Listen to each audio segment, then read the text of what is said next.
नमस्कार विद्यार्थी मित्रांनो, या व्हिडिओच्या माध्यमातून आपण भारतीय राष्ट्रीय सभेची स्थापना या घटकावर चर्चा करणार आहोत. भारतीय राष्ट्रीय सभा म्हणजे आज तुम्हाला आम्हाला सर्वांना माहिती असलेला काँग्रेस पक्ष. याची स्थापना स्वातंत्र्यपूर्व कालखंडामध्ये 1885ला झालेली आहे. भारताला स्वातंत्र्य मिळवून देण्यामध्ये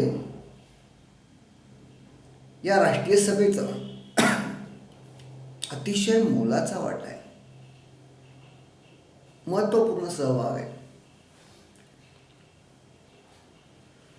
मित्रांनो, या व्हिडिओमध्ये आपण राष्ट्रीय सभेची स्थापना कधी झाली, ही स्थापना करण्यामध्ये कोणकोणत्या नेत्यांनी सहभाग घेतला, कोणी कोणी पुढाकार घेतला, या सभेची स्थापना का करण्यात आली आणि पुढे मग या सभेने काय काय काम केलं हे आपण पुढील व्हिडिओमध्ये पाहणार आहोत. पण प्रारंभिक कालखंडातील स्थापनेच्या वेळची या सभेची उद्दिष्टे, हेतू आणि काम यावर चर्चा आपण या व्हिडिओमध्ये करणार आहोत. थोडीशी आपण या सभेच्या आधीची एकूण पार्श्वभूमी समजून घेऊया. हे राष्ट्रीय सभा स्थापनेपूर्वीची पार्श्वभूमी काय आहे ही जर आपण समजून घेतली तर आपल्याला ही राष्ट्रीय सभा का स्थापन झाली हे कळेल. काय झालं होतं की 1857चा उठाव हा ब्रिटिश सत्तेला मिळालेला खूप मोठा एक हादरा होता आणि ब्रिटिशांना असं वाटत होतं की भारतीय जनमत, त्या जनतेच्या मनामध्ये असलेल्या इच्छा, आकांक्षा, भावभावना यांना व्यक्त करण्यासाठी एक निश्चित असं व्यासपीठ उपलब्ध करून दिलं गेलं पाहिजे. अन्यथा ते पुन्हा 1857च्या उठावासारखे उठाव करतील आणि आपल्याला त्याचा त्रास होईल. या उलट जर भारतीयांना त्यांच्या भावभावना व्यक्त करायला एक निश्चित वाट मिळवून दिली, एक निश्चित मार्ग उपलब्ध करून दिला, तर कदाचित आपल्याला इथं सुखाने राज्य करता येईल, चांगलं राज्य करता येईल. या एका विचाराने राष्ट्रीय सभेची स्थापना होण्यात खूप मोठी मदत झाली असं म्हणता येईल. दुसरं एक महत्त्वाचं कारण असं आहे, राष्ट्रीय सभेच्या स्थापनेपूर्वी या देशामध्ये अनेक अशा लहान लहान संघटना स्थापन व्हायला सुरुवात झाली होती की ज्या संघटनेचं स्वरूप त्या शहरापुरतं किंवा विशिष्ट एरियापुरतं असं होतं आणि त्या संघटना काही विशिष्ट हेतूने आपलं काम करत होते. त्या संघटना म्हणजे बंगाल इलाक्यात किंवा बंगाल प्रदेशात Bangabhasha Prasarika Sabha, land owners association, Bengal British India society आणि British Indian association, Indian association, national conference, Mumbai इलाक्यामध्ये Bombay association, East India association, Bombay presidency association, Pune Sarvajanik Sabha, Madras इलाक्यामध्ये Madras native association, Mahajan Sabha, तर भारताबाहेर London Indian society, East India association, national Indian association आणि Indian society यासारख्या अनेक संघटनांनी भारतीय राष्ट्रवादाची पार्श्वभूमी तयार केली होती. पण ह्या सगळ्यांचं जे स्वरूप होतं ते स्थानिक पातळीपुरतं होतं किंवा त्या विशिष्ट प्रभागापुरतं, एरियापुरतं होतं. पण देश पातळीवर, राष्ट्रीय पातळीवर काम करेल अशी एखादी संघटना निर्माण होणं हे अत्यंत आवश्यक असं काम होतं. त्या दृष्टीने काही भारतीयांनी प्रयत्न सुद्धा केले होते. सुरेंद्रनाथ बॅनर्जी यांनी याबद्दल याआधीही प्रयत्न केला आणि या सगळ्या गोष्टींचा परिणाम किंवा ही जी वातावरण निर्मिती आहे या सगळ्या परिणाम राष्ट्रीय सभेची स्थापना होण्यात झालेला आहे. कारण यासारख्या संस्थांच्या माध्यमातून भारताला मिळणारी किंवा भारतीयांना मिळणाऱ्या राजकीय सुधारणा, राजकीय सवलती किंवा भारतीयांचा जो अन्याय होतोय तो या संघटनेच्या माध्यमातून सरकारपर्यंत पोहोचवण्याचं काम सुरू होतं. ते एका विशिष्ट पद्धतीने होणं अत्यंत आवश्यक होतं. त्याला एक विधायक स्वरूप मिळणं अत्यंत आवश्यक होतं. या दृष्टीने राष्ट्रीय सभेची स्थापना झाल्याचं आपल्या लक्षात येतं. बरं, 1857च्या उठावाचा अनुभव ब्रिटिशांनी घेतला होता आणि काहीसं तसंच वातावरण या ठिकाणी 1880 ते 85च्या कालखंडात देशामध्ये निर्माण होतंय असं काही ब्रिटिश अधिकाऱ्यांना जाणीवपूर्वक वाटू लागलं होतं. म्हणून भारतीय जनमताला आपलं म्हणणं मांडण्यासाठी एक विशिष्ट व्यासपीठ जो उपलब्ध करून दिलं तर ते त्यांचा राग, भावना या एका विशिष्ट किंवा योग्य त्या पद्धतीने प्रॉपर अँगलने मांडतील आणि ते कदाचित सगळ्यांसाठीच सुखाचे ठरेल, योग्य ठरेल. या दृष्टीने काही ब्रिटिश अधिकाऱ्यांनी अशा प्रकारची एखादी संघटना उभी करायला मदत केली किंवा प्रयत्न केलेला आपल्याला दिसून येतो. त्यामध्ये मुख्य नाव आहे ॲलन ऑक्टेव्हियन ह्यूम. ही एक गव्हर्नमेंटमध्ये असलेली किंवा ब्रिटिशांकडे असणारी एक सनदी सेवक होती. म्हणजे त्यांच्याकडे जॉब करते, नोकरी करत होती, सनदी सेवक असलेला हा व्यक्ती रिटायर झाला होता. आणि त्यानंतर त्याचा जो अनुभव आहे किंवा भारतीयांविषयी त्याच्या मनामध्ये असलेली उदारतेची भावना या एकूण गोष्टींचा परिणाम म्हणून ॲलन ऑक्टेव्हियन ह्यूम यांच्या मार्गदर्शनाखाली किंवा यांच्या पुढाकाराने म्हणूया आपण त्यावेळेस काही भारतीय लोकांनी एकत्र येऊन भारतीय राष्ट्रीय सभेची स्थापनेचा विचार करायला सुरुवात केली होती. याची सुरुवात जी होणार होती ती पुण्यामध्ये होणार होती. पण त्याच कालखंडात पुण्यामध्ये प्लेगची साथ सुरू होती आणि म्हणून ही सभा मुंबई येथील, म्हणजे मुंबईला जे गवालिया टँक आहे, ज्याचं क्रांती मैदान ज्याला म्हणतात, सॉरी ते नाही तर एक गोकुळदास तेजपाल पाठशाळा आहे. या पाठशाळेमध्ये ही पहिली सभा, राष्ट्रीय सभेची पहिली सभा ही झालेली आपल्याला दिसून येते. या सभेच्या स्थापनेसाठी ॲलन ऑक्टेव्हियन ह्यूम यांनी पुढाकार घेतला आणि साधारणतः त्यावेळेस जो एक शिक्षित वर्ग म्हणून पुढे येत होता आणि ज्या लोकांनी अशा प्रकारे विविध संघटना किंवा सोसायटी किंवा अशा प्रकारे एक व्यवस्था निर्माण करण्यासाठी प्रयत्न सुरू केला होता, अशा लोकांमध्ये की जे शिकलेले आहेत, त्यांना इंग्रजी बोलता येतं, असा इंग्रजी शिकलेल्या भारतीय लोकांचा जो वर्ग आहे त्यातील विविध प्रांतातील काही लोकांना आमंत्रित केलं गेलं. प्रत्येक प्रांतातून 2-2, 3-3, 1-1 प्रतिनिधी या ठिकाणी जमा झालेला आहे आणि असे एकूण ॲलन ह्यूम यांच्या ज्यांनी जे पत्र लोकांना पाठवले त्या लोकांना पाठवली होती की ज्यांना इंग्रजी येतं असे भारतीय लोक, आणि अशा सगळ्या लोकांची एक सभा मुंबईमध्ये 1885मध्ये झाली. आणि या सभेच्या माध्यमातून राष्ट्रीय सभेची स्थापना झाल्याचं आपल्याला लक्षात येतं. या सभेमध्ये सुरुवातीच्या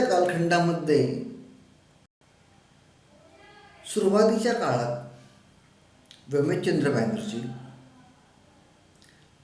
त्यानंतर लोकमान्य टिळक, आगरकर, दादाभाई नौरोजी, फिरोजशाह मेहता, दिनशाह वांछा, न्यायमूर्ती तेलन, न्यायमूर्ती रानडे, जी सुब्रमण्यम अय्यर, वीर राघवाचार्य, आनंदा चारलू, लाला मुरलीधर इत्यादी अनेक असे 72 प्रतिनिधी विविध प्रांतातून या सभेसाठी आले होते. डॉक्टर व्यमेशचंद्र बॅनर्जी हे या पहिल्या सभेचे अध्यक्ष होते आणि त्या ठिकाणी सचिव पदावर डॉक्टर ॲलन ऑक्टेव्हियन ह्यूम यांनी काम केल्याचं आपल्याला दिसून येतं.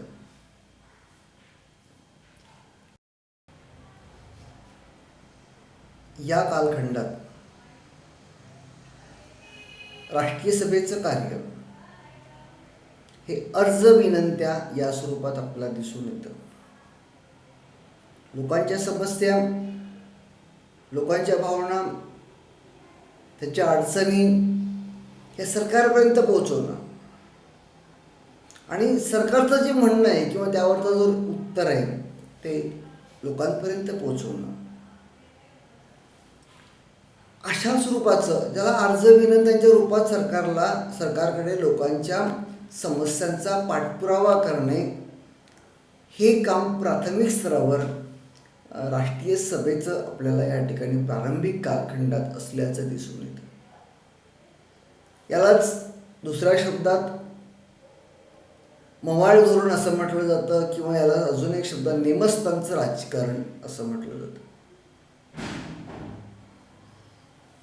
यामध्ये त्यावेळेस प्रामुख्याने दादाभाई नौरोजी असतील किंवा गोपाळकृष्ण गोखले असतील, हे नेमस्थानचे नेते किंवा मवाळांचे नेते म्हणून आपल्याला दिसून येतात. पहिल्या 1-2 अधिवेशनांमध्ये किंवा त्यांचा जर आपण अभ्यास केला तर आपल्याला असं दिसून येतं की राष्ट्रीय सभेच्या अधिवेशनांना सुरुवातीच्या कालखंडामध्ये सरकारचा खूप चांगला पाठिंबा होता. म्हणजे दुसऱ्या अधिवेशनामध्ये अक्षरशः त्या ठिकाणी असलेल्या व्हाईसरायने या लोकांना मेजवानी दिली होती.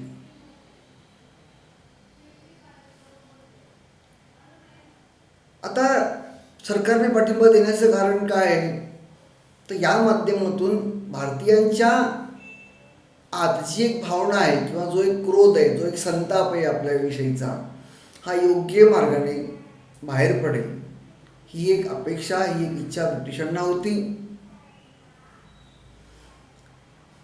राष्ट्रीय सभेने काय साध्य केलं या माध्यमातून असं जर आपण विचार केला तर आपल्याला दिसतं की आधी जे एक राष्ट्रवादी वातावरण विविध संघटनेने निर्माण केलं होतं, त्याला एक विधायक वळण देण्याचा प्रयत्न या राष्ट्रीय सभेच्या माध्यमातून होऊ शकेल, ही एक इच्छा किंवा संकल्पना या ठिकाणी आपल्याला दिसून येते.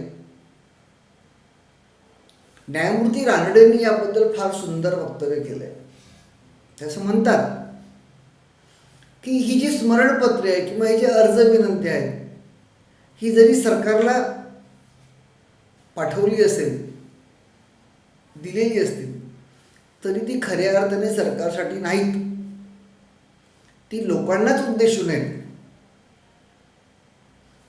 कारण अशी स्मरणपत्र आपण दीर्घकाळ देत राहिलो तर लोकांना समजेल की आपण काय केलं पाहिजे. कारण या प्रकारचं राजकारण या देशाला पूर्णपणे नवीन होतं. याच्या आधी काय झालेलं आहे, आपण जर आपला इतिहास बघण्याचा प्रयत्न केला किंवा ब्रिटिशांनी या देशावर आक्रमण केल्यानंतर, इथं आल्यानंतर आधी त्यांनी व्यापार केला, नंतर ते सत्ताधारी झाले. पण हा संपूर्ण जो कालखंड आहे त्यात काय आपल्याला चित्र दिसतं बघा, लक्षात घ्या. ब्रिटिशांनी या ठिकाणी येऊन इथल्या राजांकडून, विविध राजांकडून व्यापारी सवलती मिळवल्या, इथल्या राज्यव्यवस्थेचा अभ्यास केला आणि मग एक एक राजाला परास्त करत एक एक या ठिकाणी त्यांनी त्यांचे साम्राज्य वाढवत नेलं. 1750 ते 1800 या कालखंडात 50 वर्षात ब्रिटिशांनी अखंड देश आपल्या ताब्यात घेतला आणि 1857 आपण पुन्हा एकदा त्यांच्या विरोधात उठाव केला.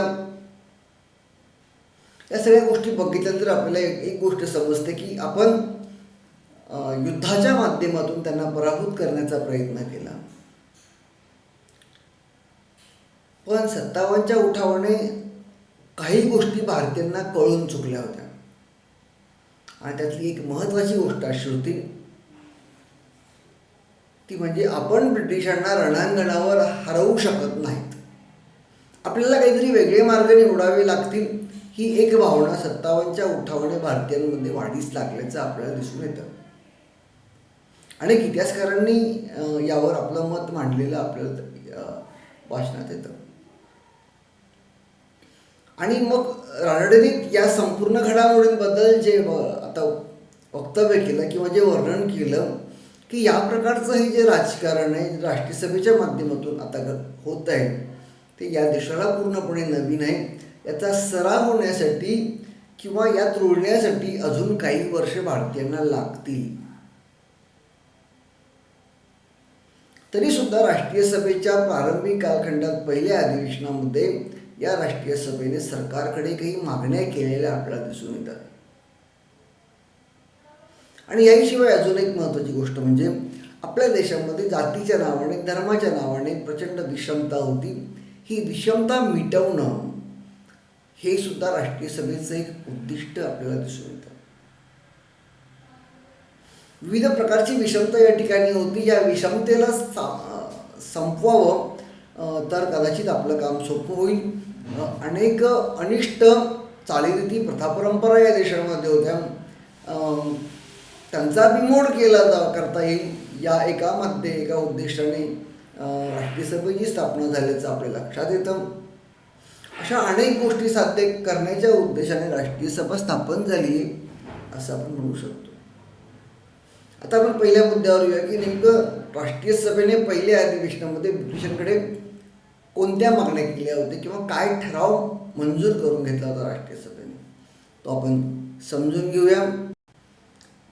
पहिला महत्त्वाचा मुद्दा आहे त्या ठिकाणी जो मागणी केलेला आहे त्यात असं म्हटलं आहे की ब्रिटिशांनी या देशामध्ये राज्यकारभाराच्या सोयीसाठी एक चौकशी समिती नेमावी आणि या समितीमध्ये जास्तीत जास्त सदस्य हे भारतीय असावेत. यातील दुसरा मुद्दा आहे ब्रिटिश पार्लमेंटमध्ये भारतीय राज्यकारभाराला सोयीसाठी म्हणून एक भारत मंत्री हे पद निर्माण करण्यात आलं होतं. ब्रिटिश पार्लमेंटमध्ये एक नवीन पद निर्माण केलं गेलं होतं. त्या पदाचं नाव आहे भारत मंत्री आणि या भारत मंत्र्याला मदत करण्यासाठी किंवा सहकार्य करण्यासाठी एक इंडिया काउन्सिल म्हणजे एक भारत मंडळ स्थापन केलं गेलं होतं. राष्ट्रीय सभेने सांगितलं हे भारत मंडळ जे इंडिया काउन्सिल आहे ते रद्द करा. त्यानंतर तिसरा आपल्याला मुद्दा असा दिसून येतो की मध्यवर्ती आणि प्रांतिक जे कायदेमंडळ आहे या कायदेमंडळात निवडून गेलेल्या सदस्यांमध्ये भारतीयांची संख्या वाढवावी आणि या कायदेमंडळांना अंदाजपत्रकावर चर्चा करण्याव्यतिरिक्त सुद्धा प्रश्न विचारण्याचे अधिकार असावेत. यानंतर सनदी सेवकांच्या परीक्षा, सनदी सेवक म्हणजे नोकर भरती, आता सध्या जसं MPSC UPSC असतं त्या प्रकारे याच्या ज्या परीक्षा आहेत या त्यावेळेस फक्त इंग्लंडलाच व्हायच्या. राष्ट्रीय सभेने मागणी केली की नाही या परीक्षा भारतातही घेण्यात याव्यात. आणि त्या ठिकाणी उमेदवाराचं वय हे 23 वर्ष करण्यात यावं अशी एक मागणी राष्ट्रीय सभेने राष्ट्रीय सभेने इंग्रजांकडे म्हणजे ब्रिटिश पार्लमेंटकडे केल्याचं आपल्या लक्षात येतं. पुढचा एक खूप महत्त्वाचा मुद्दा होता तो म्हणजे असा की लष्करावरील खर्च कमी करावा. आणि समजा तो करायचाच असेल तर त्यासाठी नागरिकांवर वेगळ्या प्रकारच्या कराचा बोजा देऊ नये. तर जकाती संदर्भात जी संरक्षणाविषयी जकाती असतात त्यांना अधिक कर लावण्यात यावा आणि त्यातून तो वसूल करण्यात यावा अशा प्रकारची भूमिका या ठिकाणी राष्ट्रीय सभेने घेतल्याचं आपल्याला दिसून येतं. यावरून राष्ट्रीय सभा ही सर्वसामान्यांची संघटना होती हेही आपल्याला या ठिकाणी स्पष्ट होतं. अशा प्रकारे आपण या ठिकाणी राष्ट्रीय सभेची स्थापना कशी झाली, ती कोणी केली आणि राष्ट्रीय सभेची सुरुवातीची भूमिका काय होती ती समजून घेण्याचा प्रयत्न केला. आपण सर्वांनी माझा हा व्हिडिओ ऐकला. मी तुम्हा सर्वांचे मनापासून आभार व्यक्त करतो. धन्यवाद.